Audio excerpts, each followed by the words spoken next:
Tanya saya, kenapa cat di order block ni tak ada kotak? Sebabnya, yang ini adalah packaging.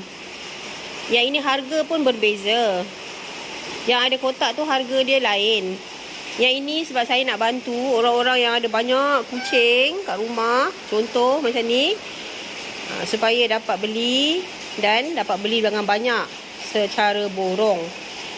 Ni saya jual harga yang sangat-sangat berpatutan dan sangat-sangat jauh beza dengan yang ada kotak. Tapi kualiti yang sama. Cuma tak ada kotak je. Jadi kita cut cost untuk kotak. Kita jual dengan packaging. Tapi ini terhad. Sementara ada stok sahaja.